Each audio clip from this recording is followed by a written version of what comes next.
हे बघा आमचा लसूण लावला होता, कसला झालाय.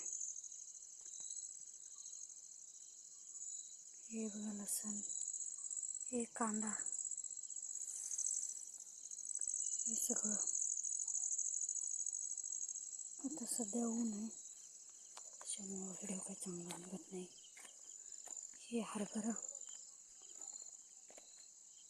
हे असं आहे हरभरा.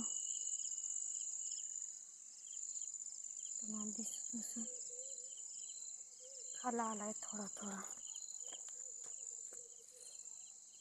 तेवढा काही नाही. एक लसूण आहे आणि कांदा, त्याच्यात पालक पण आहे थोडी थोडी, पण आता पाणी सोडले.